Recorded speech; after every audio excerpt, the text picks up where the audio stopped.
up when they do. So good afternoon. I'm just picking one more of these questions just to take you through the process. I've deliberately chosen one that comes out nice and smoothly. When you do some of the homework questions, there are some right ugly equations to be solved, and you just have to fight your way through it.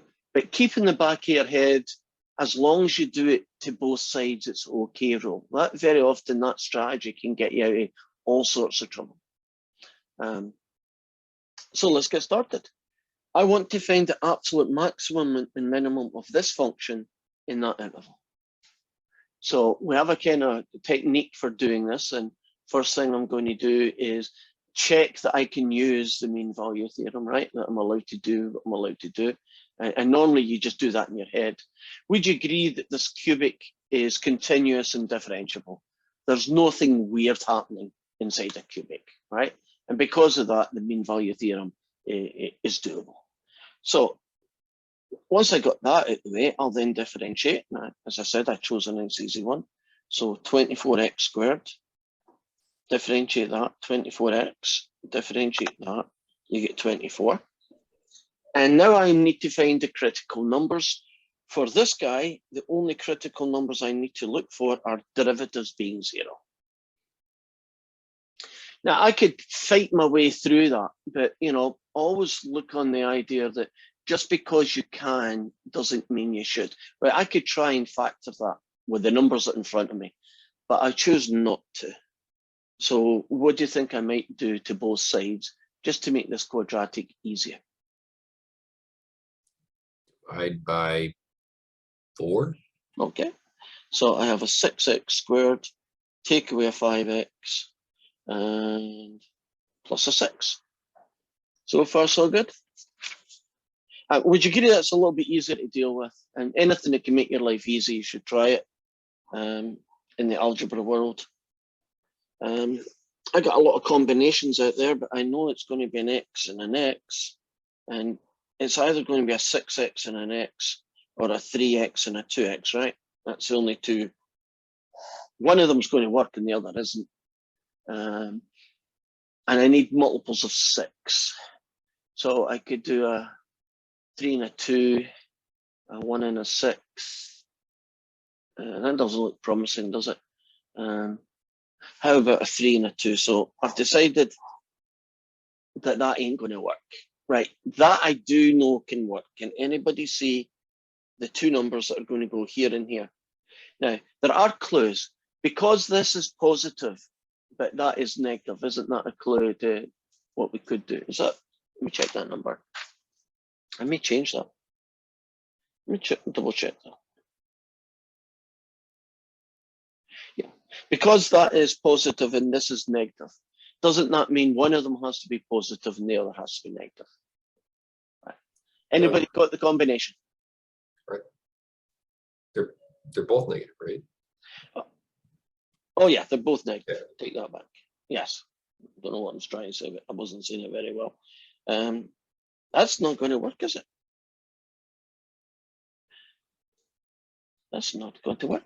I'd actually done this before we came. I'm trying to find my little piece of paper so I know what it does factor like, because I set it out. Let me double check again. I want a 3 and a 2. And I want this guy to be a plus, a negative, and I want this guy to be a plus. So I will just change the question. Yeah, now it works. So for this guy, the derivative is this, divide by 4, and now we got a combination that works. Okay, now I'm happy. So we need to find out what value makes that 0. So that gives me this guy, and that gives me what, negative 2/3. And negative 2/3 works, so I can keep it. If I take this fella and I make it 0, I get 3/2, and 3/2 also works. So once you've found all your critical numbers, you set up your table of values. And you start with your endpoint. Then the next number after it is this one. Then the next number up is this one. And then the last number is always your endpoint. So you start and finish with your endpoints and the others go in between. And in this case, the simplest way to make, I would say, to make your life work is go in here and type in this guy. So 8x cubed, take away 10x squared, take away 24x, and add 7. And if you go to table setup, as long as that thing says ask, then you're done. You don't need to change it all the time. Then you go to second table, rub out old answers, and type in -1, -2/3, 3/2, and finally 4. And the answers I got are 13, 16.185, 24.5, and finally 263. The biggest number is by far this one, so there's my absolute max. So my absolute maximum value is 263. And it looks like that one there, would you agree, is the smallest number? Right, it's negative. And so that's called my absolute minimum. And my absolute minimum in this case would be -24.5. Right. Apart from the little hiccup of getting the sign on, are we comfortable with this process then, right? Differentiate it, make it 0 or undefined to find the critical numbers, create your table, and you're done. The biggest answer, absolute max. The smallest answer, absolute min. The only thing that you might get caught up on is that if you have a critical number that's not in the interval, suppose that was 5, don't you kill it, you don't use it. Or if this was -4, you don't use it. Right. Apart from that, pretty much one question is very similar to the others. Any questions about using that particular technique to find the critical numbers and absolute max and mins? Do you ever get like no critical numbers within the interval? Yeah, it could happen, in which case you'd only start at the first and last guy, right? Are we good with that? Right, so let's look at an example now of the mean value theorem. Just picking one example of each. Didn't have this one set up, but I'll do it now. Suppose you have a function f of x and it's x cubed, take away 3x. So it's function.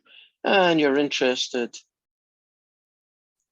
in only values in the range 1 to 2. Try and make my life easy. And we're going to find, using the mean value theorem, right? We are going to find the magic C. Right, the magic C is the value of x in this range that has the property that its derivative at C is equal to this guy.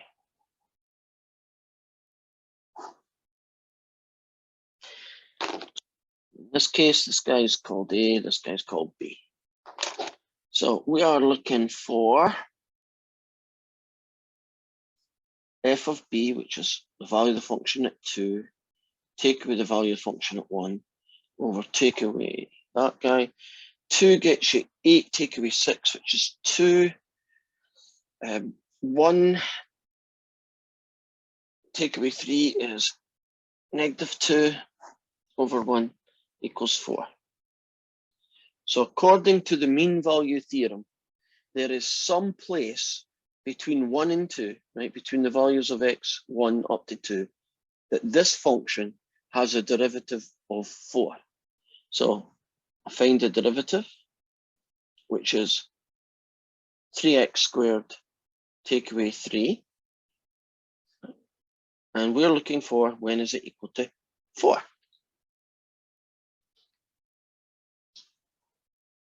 if you add 3 to both sides, if you then divide both sides by 3. So what do I do next? Square root. Square root. Now, when you take a square root, you're going to get a negative, that guy, and you're also going to get a positive, that guy. I am kicking this one out. Why is that one not usable? If I drop this down a little bit, you might see why. It's not within the interval range. Correct. So that's the only guy I've got.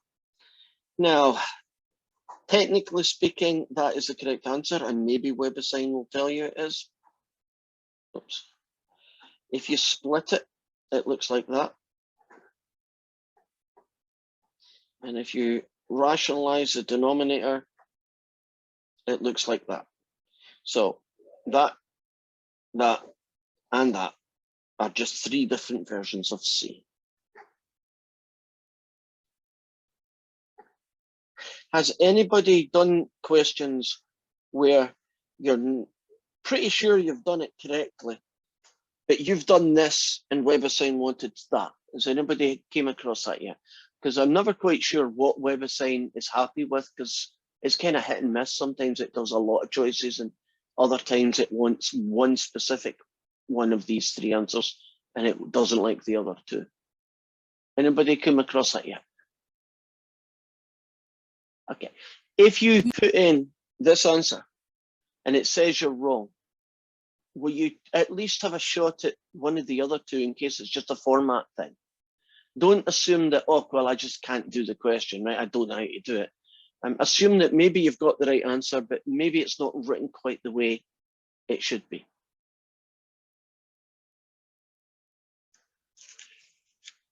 Are we good with the mean value theorem? What is your third answer on the bottom? I can't Oh, tell what's that under the says square root. that says the square root of 21 over 3. I got that by rationalizing the denominator. So I took this answer and multiplied it by the special version of 1, square root of 3 over square root of 3. These 2 combine to give you a 3, and these 2 square roots combine to give you a 21.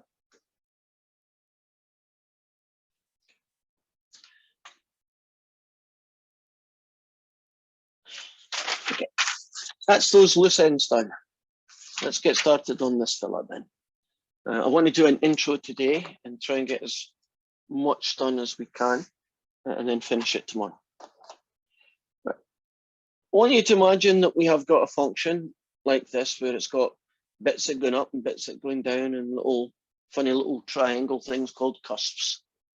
And I've put down some more x values, various x values. Those little arrows just mean that the curve keeps on going forever.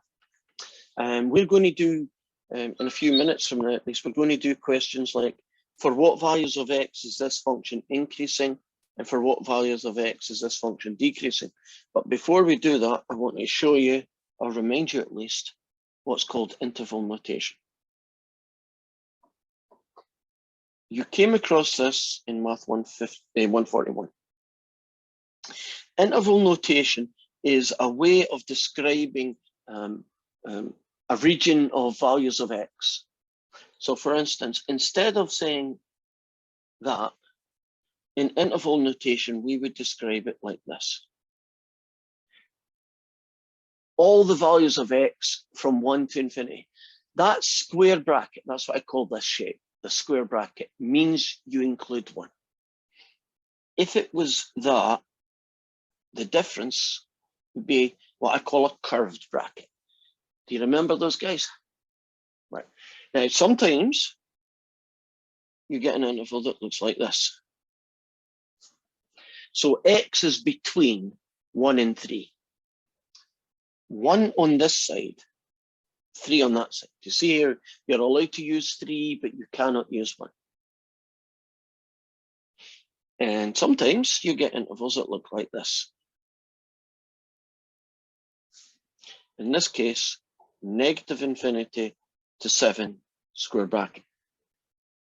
Infinity with a little curve around it basically means start at 1 and go forever.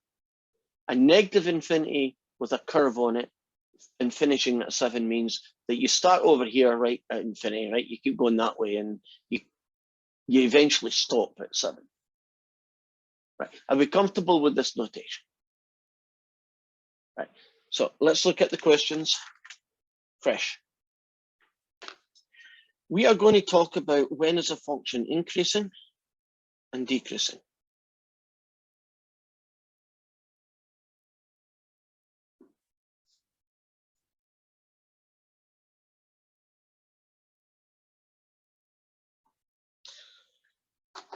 And the way I want you to look at this is think about traveling from left to right. And if you're going uphill, the function is increasing. And if you're going downhill, the function is decreasing. So when I'm starting here, would you agree that as I go from here to here, would you agree I was going uphill? Now, we'll assume that the little arrow just means that that thing continues that way. So if I was saying, when is this function increasing? I would say forever up to the x value of -1. Now, do you notice that I use curved brackets in both cases? And that's important. Now, from x equals 1, which is here, all the way down to here, which is what, x equals 5, would you agree that it's decreasing? And again, curved brackets. That does not mean the coordinate. That is actually values of x from -1 up to 5, but you can't use -1 and you can't use 5. So let's talk about why these are curved. Why isn't it a square bracket at -1? At this one particular place here, right at the top, right, at x equals -1 in this case, would you agree that that function's not really increasing and it's not really decreasing? Isn't a transition between both? And so the notation that we use is that you don't count the places where the changeover happens, right? So intervals are always going to be curved brackets. You never use the start or finish if the function continues forever. Now, what's going to be my next part of my journey? Well, if I start here going from left to right, don't I now go back uphill? And so from 5 to 10, notice curved brackets, 5 to 10. We put a little symbol in here to mean the union of these two, right? The joining together of these two intervals, right? What does it look like, that little symbol? Because you're going to have to write it down sometimes. Capital U. You? Yeah, it looks like a big U. And when you are doing it, when and ever you need to do it in WebAssign, where you go looking for the button that looks like that, not the capital U on your keyboard, because it looks like it, but it ain't the guy, right? There is a symbol that looks like that. And there's a symbol that looks like that. There's another symbol that looks like that, right? So you go hunting for the ones that look like that and put it in there. And then in this last one, then, would you agree that this particular function, forever, right? So starting at 10 and forever in our union. Are you comfortable about how you can take a curve and break it into the values of x where it's increasing and the values of x where it's decreasing? And I'm now going to show you how calculus works with these. If you take any point where a function is increasing, right? All these guys here and all these guys here. Did you notice something about the tangent lines? And the positive. So a function is increasing, right, when its derivative is 0. So if you don't have a sketch in front of you, right, if all you've got is a function, or at least information about the function, if you know what the derivative is doing, don't you know if the function is increasing? Because if the derivative is greater than 0, it's increasing. And if the derivative is less than 0, the function is decreasing. So if I went and said to you, what's this function doing at x equals 9? Well, that's where my finger is here. Would you agree it's increasing? So suppose I gave you a function and didn't give you any graph to work on. So suppose I gave you a function. Let's pick a cubic. They're the easiest to do. And I said to you, at x equals 2, is this function increasing or is it decreasing, right? Just at one specific point, right? So is it part of a hill or is it part of an uphill or part of a downhill, right? I guess that's what I'm asking. What you would do is you'd find the derivative. You'd find out what it was equal to when x is 2.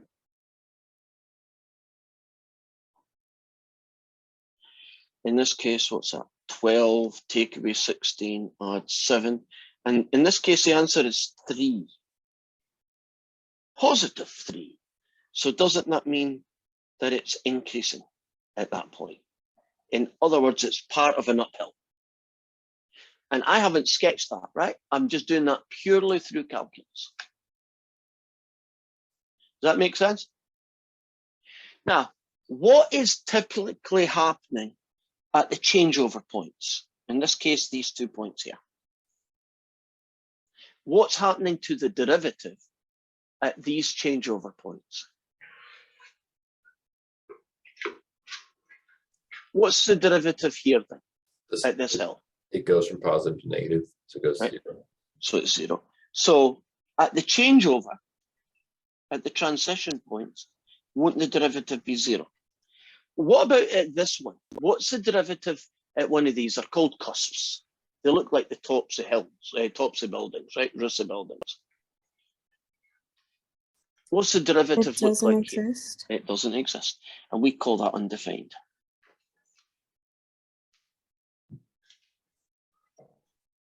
Oh, isn't that the critical numbers that we've been using for other things? Remember the early question today where I was looking at absolute max and absolute mins? Wasn't it critical numbers that told me where to go looking? Do you see that in these kind of questions, really the key places to find are these guys, when the derivative is 0 and when the derivative is undefined? Because if I can find those fellas, I should be able to tell if it's increasing or decreasing. Oh, by the way, there's another one down here, isn't there? So this derivative here is 0. And typically, doesn't a thing that's increasing turning into a thing that's decreasing, doesn't that tend to happen when the derivatives are 0 or undefined? Any questions so far? Let's look at a homework question and see what's going on here. Try and make this a bit bigger. And as always, I get the answers when I upload these things. Is it gone? Okay. See that? It doesn't even go away when I tell it to try it again. Are you going? Okay, you're gone. A little bit bigger. There we are. So here is a nice curve, and this curve doesn't have a little arrow on it. That means it starts here right at x equals 0 and it finishes at x equals 6. Okay, that's fair enough. What's happening from x equals 0 to 1? It's going down. Going down, right? Tell me an interval where it's increasing. Parentheses 1 to 3 on both Correct. sides, and then 4 to 6 because it goes off. Okay, so let's see where that would go. Find out when it's increasing. So we would go here, right? I'm going to break my own rule for a minute, but I'll try and explain why I'm allowed to. Would you agree it's increasing from 0 to 1? No. No, darn it, I take that back. That's for decreasing. It's increasing from 1 to 3, which is my last answer. And then I want to find a union symbol. So it should be, I think, interrelations. No, symbols. There we go. Come on. Where are you hiding? It's under sets. There we go. We got it. Or at least I was told where it was. And then we've got, what, 46? So 4, 6. You comfortable about that's what you have to do to get the funny union symbol. Now let's do the decreasing one, right? And from x equals 0 to 1, I'm going to break my rule, which is the one I thought I was answering the first time. And it's also decreasing from 3 to 4.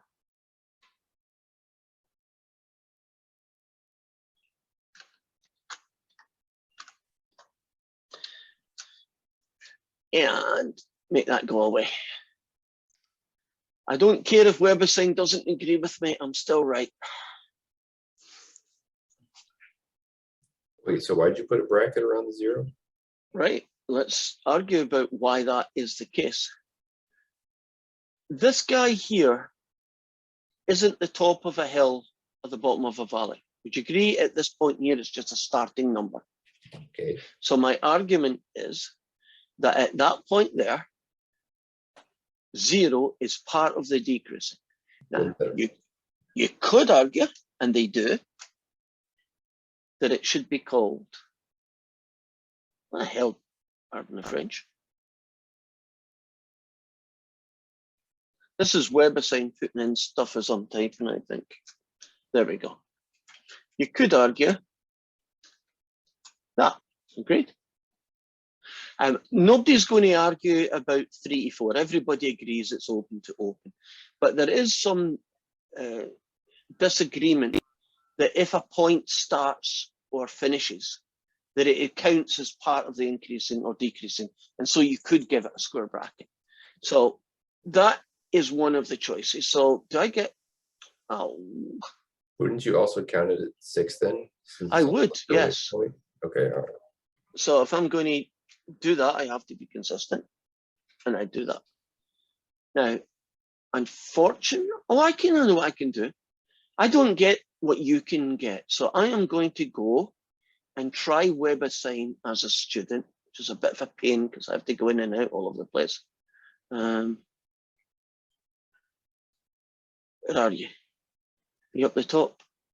Come on, my calc. There's my other calc. There you are. Okay. So I'll click on this. I'll shrink it down so I can actually see what the heck I'm doing. I'm going to go open student view. So that's kind of more like what you see. Here we go. I should be able to click on that. And go to this question. I'll just do this one because that's the one where there's a kind of argument about it as well. I guess there's one in the other one. So I'm going to do, ooh, I just had a thought here.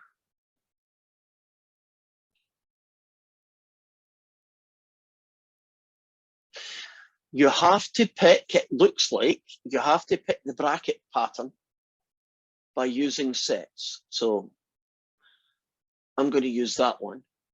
And I'm going to go 0 to 1.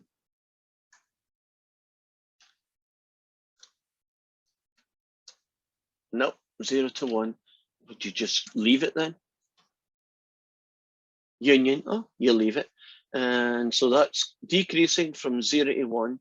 And then from what, 3 to 4? So I'll do this fella, 3, 4. And I should be able to click out of it and submit answer.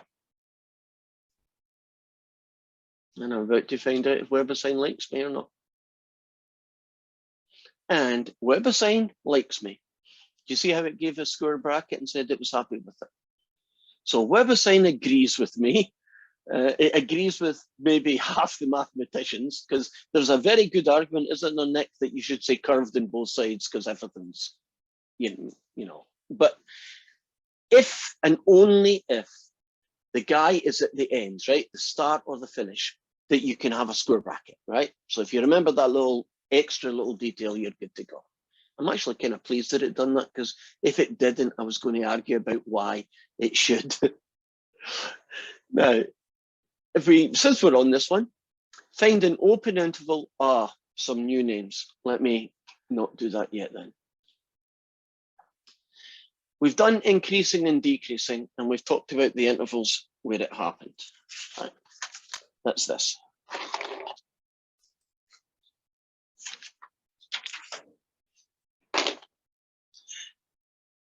There are terms called concave up and concave down.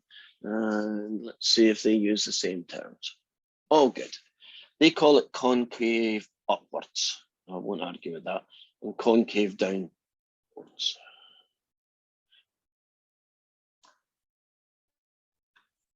I'll take a polynomial, right? You know, polynomials do that. When a curve is part of a sad face, and it doesn't need to be symmetric, right? Any point on the curve that looks like this is called concave down. Look at the ends, sad face, concave down. Any part of the curve that looks like happy face is called concave up.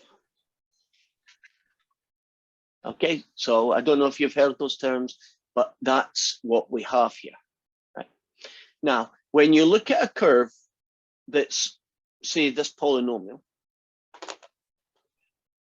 this part of the world here, actually all of that, and some of this guy, would you agree any point in this red bit, would you agree that is part of a concave down curve, right? Any number, any value that I pick on this is part of a sad face, agreed? Now, would you also agree that everybody in this green bit is part of a happy face, and that's concave up? I'll just put the word up and down so I don't have to do the whole words. But there is a little bit of a problem. Doesn't, most of the time anyway, don't happy faces have to turn into sad faces? And sad faces have to turn into happy faces. So would you agree there's a place somewhere where my finger is where there's a changeover? And you have to kind of do a judgment call. But for want of a better word, halfway between seems like a reasonable choice. So would you agree that maybe about there would be the changeover point? Roughly. That guy has a name, right? That guy is called a point of inflection.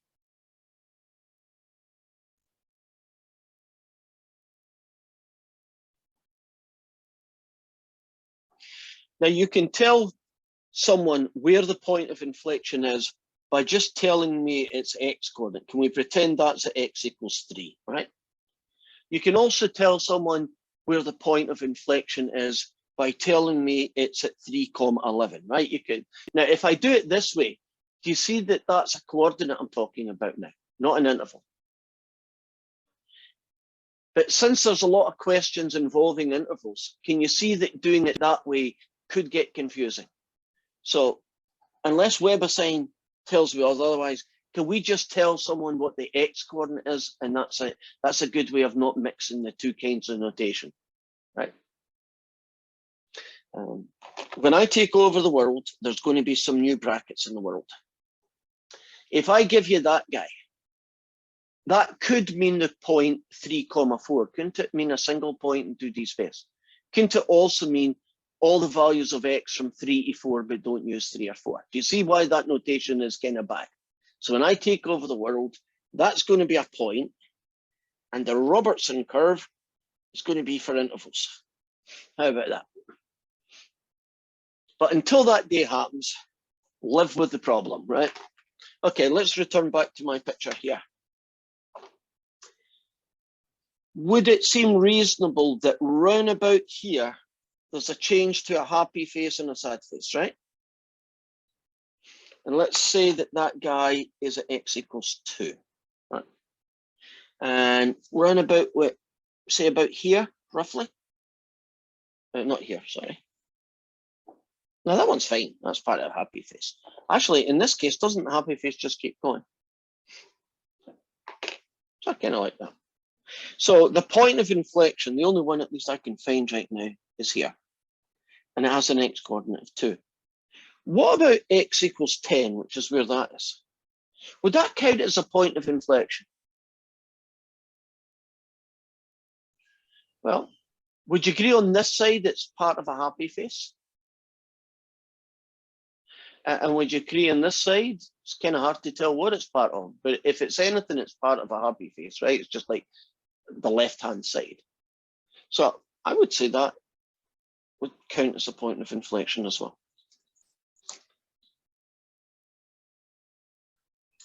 Does that conflict with it being a critical point as well? No, you can be, analogy, can't you be a local maximum and a local minimum and it doesn't conflict? You can be two things at once. So you're allowed to be a critical number and an absolute max and a point of inflection. You can be all sorts of things. So it's a changeover, a transition between concave up and concave down. So I think I should be able to come back to that picture now and hopefully make some sense of the world. Right, make it bigger again.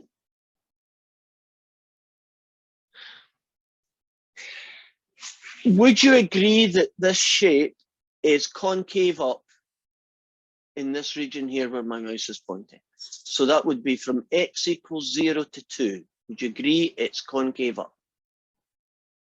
And would you agree from x equals 2 to 4, it's concave down? And would you agree that x equals 2 is the point of inflection, the changeover between the happy concave up and the sad concave down? And where's that going to go? Okay, when is it open upwards? From 1 to 2. So put it in sets, curly brackets, from x equals 0 to 2. Click out of it. Oh, maybe you have to put the thing in. There we go. And actually, that's all I've got, isn't it? So submit answer.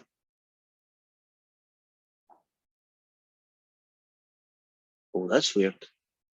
Give it a chance to catch up. Right. Ah. Did you notice that 0 and 2 are open brackets? But when I was doing increasing, 0 was a square bracket. So, little nuances.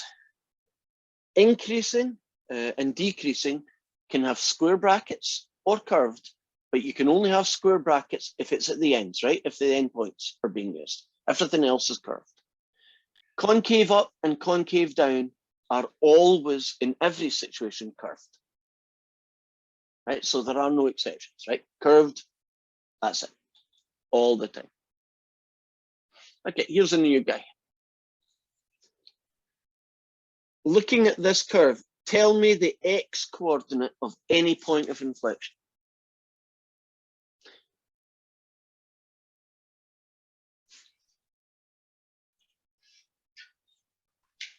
Two. I agree. Would you agree there's a 2? Now there is a hidden one at 4. And you might say, I can't see it, so let's see if I can prove it to you. Right, at x equals 4, there's a point of inflection. Would you agree from 2 to 4, it's a happy face? Concave up, right? Now, if you look at 4 to 5, I know it's a little bit hard, but can you see it is part of a sad face? To be a sad face, you don't need to be the whole up and down bit. You only need to be like the left-hand side of the smile or the left-hand side of the frown. It's still counted as concave down. So haven't we got a happy face turning into a sad face, and doesn't that happen at 4?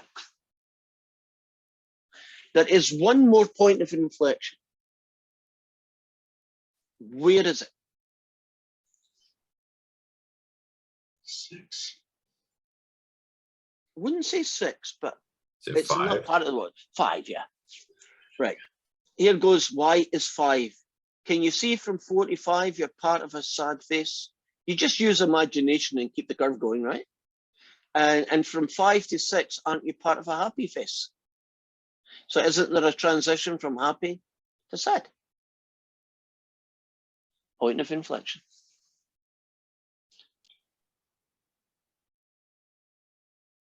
Are we good? Right, let's add another question. Tell me any interval where it's increasing. Just one, don't need to do all of them. Any interval where it's increasing.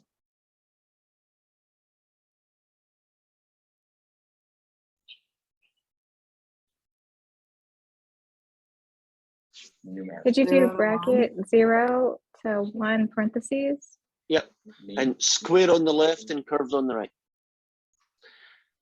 Where else is it increasing? Now be careful here. Tell me another interval where it's increasing. You're saying the slope is positive or slope is increasing? Slope is positive, function is increasing. Same thing. 3 to, okay, 3 to 5.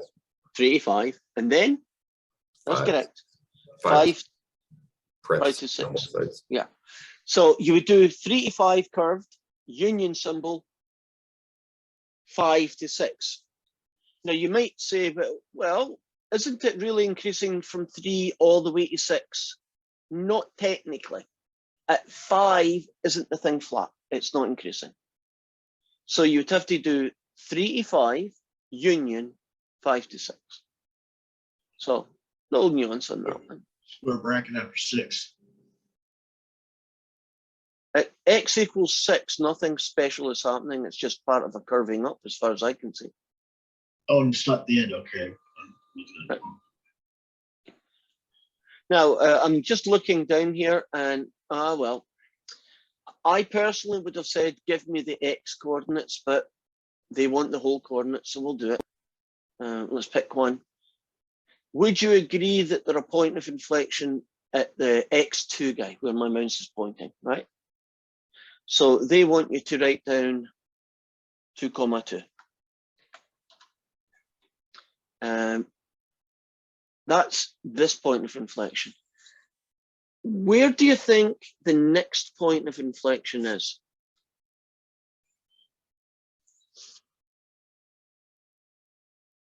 Where does that happy face turn into a sad face? And you got to do a bit of a judgment call here. 4.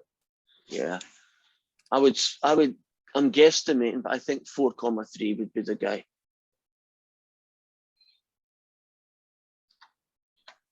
Now, if it ends up being a little bit off, you know, like, I don't know, 3.5, 2.5, I wouldn't argue with that.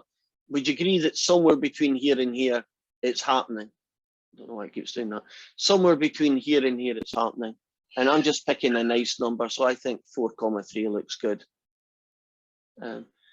Evidently, there's a third one. 5, 4. Yeah. That one's a little bit hidden, but would you agree that 5, 4 is a happy and the sad face transitioning? And so that would go here as 5, 4.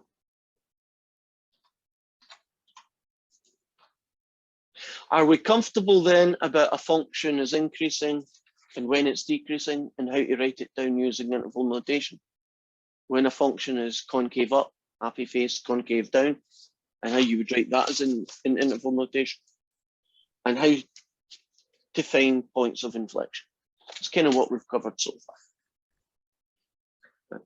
So the next thing we're going to do is try and answer some of the same questions about a function, when we're not given the function, right? We're not given this guy, but we're given what the derivative looks like. So here's x, here's y, and here is the derivative function. And I'm going to tell you that that guy is -3, that that's 0, that that guy's 2, that guy's 4, and that guy's 6. And I should be able to tell you, hopefully you'll be able to tell me as well, when the function is increasing. So we're talking about the function f of x, when it's increasing, when it's decreasing.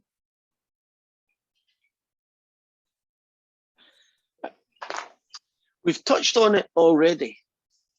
Didn't we say that a function is increasing when its derivative is greater than 0? Agreed?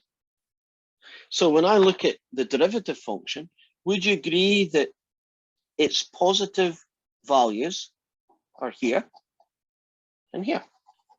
Would you agree that's the places where the derivative is above the x-axis, which means that it's positive? And that means it's increasing. So it's increasing from -3 to 2 and from 6 to infinity. And it's decreasing when it's below the x-axis, right? Because that means the derivative is negative. And that's going to happen from -infinity up to -3 and from 2 up to 6. Are you comfortable about how the graph of the derivative told me what the original f of x was doing? Now, there's a guy called point,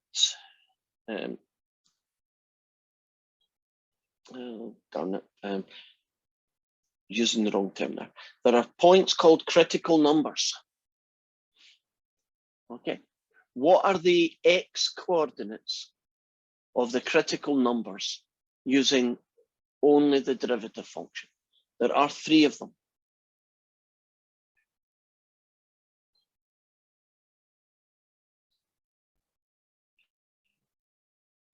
-3, 2, and 6. Nailed it. Why did you pick those values of x? Because I run the derivative is equal to 0. And that's where critical numbers live, right? Well, one of the places where they live, but in this graph, that's true.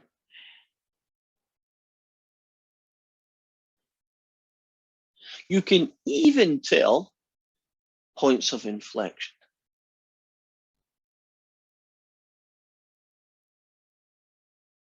That's not so obvious, but you can tell. What are the x coordinates of the 2 places that have points of inflection? 0 and 4.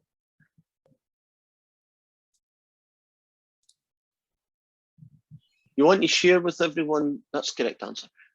Why there? Inflection points have the steepest slopes, so they're going to be the min or max of the curve. Yeah. So places where the first derivative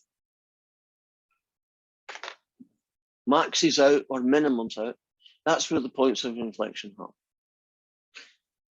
So I can actually get a lot of the same information that I could have got if you told me the graph by only using its derivative graph, right? I don't even know what the original function is, but would you agree that I know quite a lot about it based on what I've discovered here? I can tell you when it's going uphill. I can tell you when it's going downhill.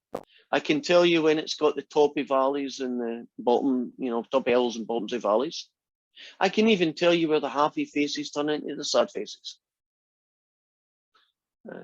It's not perfect, but don't I have a lot of information to have a reasonable guesstimate of what the original curve might look like? The only thing I don't know is how high up the y-axis it goes. What do I mean by that? If you imagine that I sketched a function and it ended up looking like this, wouldn't the same function also have the same derivative, whether it was 5 up, 10 up, or -2, right? Because all these curves have the same derivatives, have the same happy face place, the same interval. So there's no way of you telling from a derivative which one of these three would have been the right one. What you do know is what the basic shape of the curve looks like, right? And perfect timing. So last name and bye-bye, and I'll hang about for any questions. And I shall see you tomorrow, where with a bit of luck, we'll actually get these questions finished. Thank you. You're welcome. Bye-bye.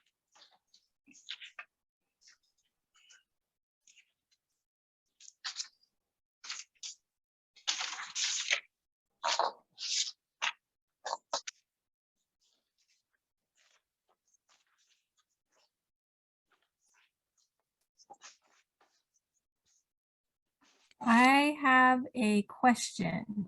Go for it, Rachel. What you got? Okay, it is on section 4.1, Gotcha. And number 5.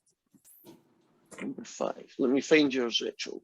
That way I'll know what your answer was or what's not. Rachel, last name again, please. Bell, B-E-L-L. And I should know that because I lived in a place called Belsall. So, yeah, that was the name of the town I lived in, called Belsall. And it was a mining town, or at least it was way back 100 years ago. It was actually coal mines to about 50 years ago. Okay, question 5. Well done. I got Yeah. some of it, but I don't understand what they're asking for in the second and the fourth questions. Okay, so you have got a derivative function, and the derivative function you got was not pretty in any way, shape, or form, right? Yes. It looks like the derivative function that you have, I'm just writing down what I can see here, was 7x to the 9th take away 72x to the 4/5. Mhm. It looks like it's 128x to the negative 1/5. Does that seem reasonable? Yes. So when it says find the values of x such that f dashed of x is equal to 0, I'm going to do something here for a second because I'm getting feedback that's not good. If you hold on to just a few seconds, mute up. There we go. Okay, where was I? So we are going to be doing when is this 0? So you are trying to solve when is this ugly thing equal to 0? Well, if you leave it as that ugly thing, you're probably never going to be able to figure it out because what you're trying to do is solve an equation with some weird fractional powers, and that's not really algebraically doable, right? Agreed? So what I'm going to do is take your answer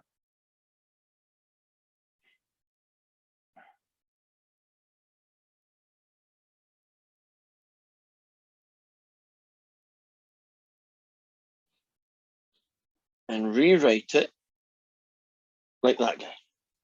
So this guy is now downstairs. So far, so good. Now I am going to join these two together by making them into fractions with that on the bottom. And the way that happens is that if I multiply the top and bottom by a special version of 1, and the special version of 1 that I'm going to use is x to the 1/5 over x to the 1/5. And for the second guy, I'm going to do exactly the same thing. I'm going to multiply it by x to the 1/5 over x to the 1/5. And then I'm leaving this guy alone because that's exactly what I want. I now have all three of them the same thing. Now, they're all going to be that. If you multiply x to the 9/5 by x to the 1/5, you get x to the 10/5, which is x squared. If you multiply x to the 4/5 by x to the 1/5, you get x to the 5/5, which is just x. Now, it's looking a little bit nicer, right? Less fractional powers. That guy on the top is a quadratic. And that guy in the bottom is just fifth root of x. And I believe that you get 7x take away 16 and x take away 8. So that quadratic factors. Take you a while to do it, but that's what it is. Now I can solve when is that 0 and when is that undefined.